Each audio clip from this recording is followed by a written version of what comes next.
Assalamu alaikum жалпы мекендештер, кыргызстандыктар. Соцсеттерден окуп атабыз мына 3-4 күндөн бери. Курал бербейсиңерби, тигинтпейсиңерби. Президентке чейин сөгүп аткандар бар, патсандар, 2000 жылкыдан ар жагы. Баягы бешиктен бели чыга элек акыл үйрөтүп аткандар бар.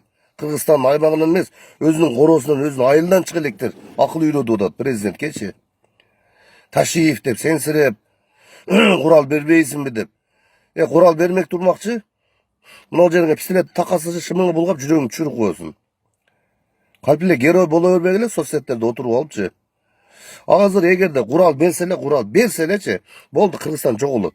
Булар деле ойлонуп атат. Курал берсе, Россиянын сразу немелери келет, жардам берип атабыз деп туруп, юрунда да мына түштүкү жок кылып коюшчу. 2 саатта тынчтык жок кылып коет. Ойлонуп атат алар да, жерибизде миллиардтаган эсепсиз байлыктарыбыз бар, сууларыбыз бар. Эң жакшы жерде жайгашканбыз Кыргызстан. Мен өтө мындай сабырдуулугуна ыраазы болдум. Ташиевке дагы, Садыр Жапаровго, Талант Мамытовго, азамат экен, молодец экен. Эгер акылсыздык кылып курал берип койгондо бүттү эле. Азыр согуш болуп аткан болот эле. Токтобойт эле. 1 ай туруштук бересиң, 15 күн же 2 ай туруштук бересиң. Күзгө чейин же 1 жыл 2 жыл чыдайсыңбы? Окатың бар, тиричилигиң бар. Көчүп кетесиң анан кийин. Кыргызстанды таштап, Россияга аяк бияка. Жөн эле баш ийип башчыга. Мындай унчукпай угуп тургула, акылдуу боло бербейчи. Курал берин мындай деп. Эң коркок калк кыргызчы. Любойң бетин айтып берем. Тажикстанда, Өзбекстанда, Кытайда да кыргыздар бар.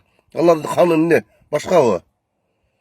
Калп эле герой болосуң деп, кыргыз биз геройбуз деп. Унчукпай сабыр кылып угуп тургула.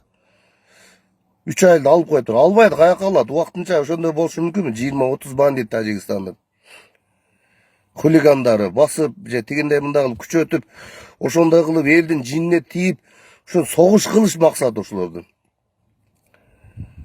Мына суунун башында экенбиз. Унчукпай сабыр кылып тургула, бардыгы жакшы болот. Бардыгыңыздарга сабырдуулук каалайм. Биздин дагы ичибиз күйүп атат. Ошо көз өткөн, шейит кеткен мекендештерге. Сабыр кылып тургула, унчукпай. Барыңыздарды ынтымакка чакырабыз.